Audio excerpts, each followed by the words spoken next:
Welcome into the Coaches Show. That's Matt Brock, head men's basketball coach here at Missouri Baptist. And Coach, right off the top, good news for your program this week, or at least recognition in that Pablo, the Player of the Week in the conference, put together a really good week for you guys and well-deserved there.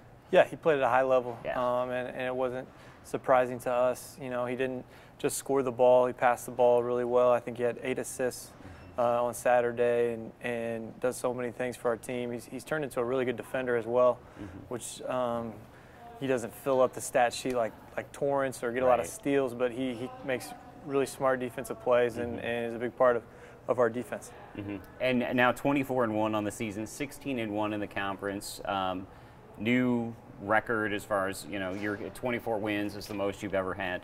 And I'm going to ask you to kind of, step back from that just a little bit. Could you see this coming? Like when you were here, building the program, did you really, as it was going along, go, man, that 2018, 2019, we could be something special, or was this kind of like, oh my gosh, it just came together quickly? Yeah, I mean, we got the State of the Union tonight, so to give a state of our program, because I know some of you guys at the national office will be watching intently tonight. But no, I was very pleased with how our program had progressed and how our culture had been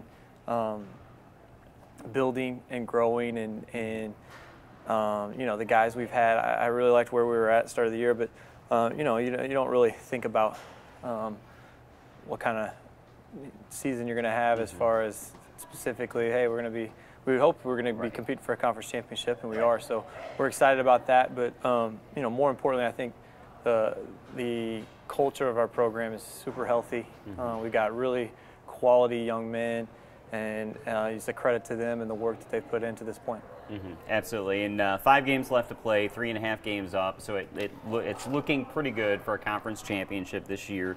Not much has changed really for you guys in the last week. 3 more wins, still same situation where you have that space and everything. So how do you keep an edge with these guys at all, and make sure that they don't get complacent? Yeah, this group, they're serious about getting better. So regardless of what the result was the previous game, they're hungry to get better and be the best players, be the best team they can be. And that's kind of been our goal all year long.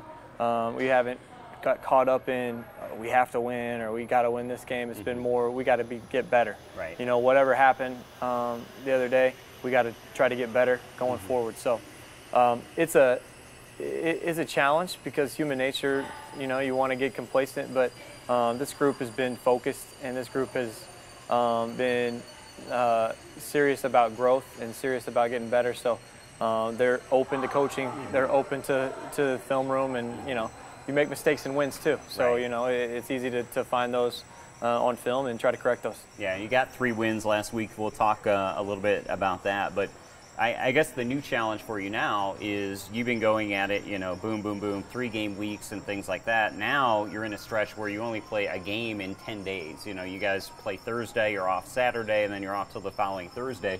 So, what kind of challenge does that present for you? Because it's hey, we're going to practice a day, we're going to play a game, type thing.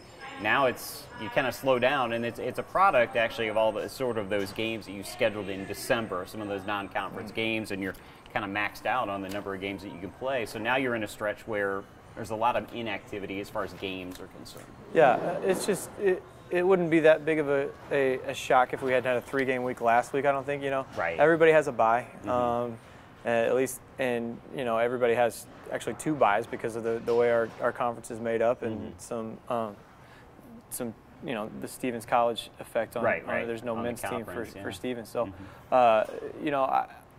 it's not that big a deal. I think it's nice to not have a game today, so we were able to relax a little bit.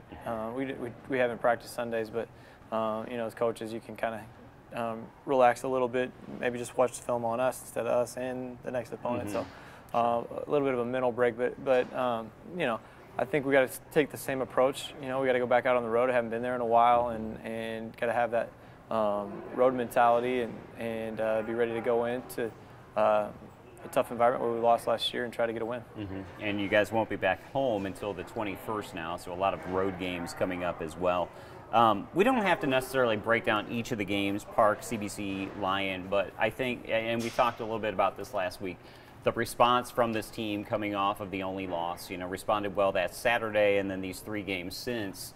You may feel differently. None of those games were really, they were competitive for a while. None of them were really in doubt. So I think the team really responded well, and they're still back to that same level. They didn't let that shake them up at all. Yeah, I know, Father Harry was unhappy that we haven't had a close game at home. Right. I don't think the guys are interested in that. I'm not really interested in that. Right, so right. We're going to try to win by 15. Right. And no, our guys did a great job. The Park game, super efficient offensively. Right. That was our best offensive rating in conference play since I've been here. 1.5 points per possession, just super effective and efficient. And we came back against CBC, who was a really good team. I think deserving of top 25 recognition, and really guarded really well that game. And we were good offensively too, but held them to 57 points. And then going into Saturday, Lion is a tough team, and we just had one of the best defensive halves of the year, giving up 15 points to those guys on 30 possessions. So it was a very good week, and you got to credit our guys with their preparation and our staff getting prepared and getting our guys prepared for each opponent. We talked about just one game this week, and that's Lindenwood Belleville, a team that you handled fairly easily when they were here last time. So tell us a little bit about them, the challenge that they may present, even though I think they have 4 conference wins. Yeah, it was a long time ago. It was November when we played them the first time, and they've gotten a lot better, and they can spread you out with 4 or 5 guards at a time, so it'll be a different matchup than traditional bigs. But Coach Benino does a good job. It's just his second year, and I know they're hungry over there, and they're going to be prepared. We gotta be ready for some pressure. They're going to probably try to pressure us a little bit in the half court, especially, and probably double team our big guys. But we just got to be ready for it and try to play our game. You talked about the State of the Union. Who gets to do the Democratic response to this interview, you think? I think the response that we'll get is probably going to be some alternative facts. Right. Yeah. I think the side that we're talking about, they sometimes have their own truth, and they don't quite believe in real things that have happened, and they want to twist things to fit their narrative. So I gotcha. No, we appreciate living in America, and we appreciate all of our viewers out there, even those that don't lean the correct direction.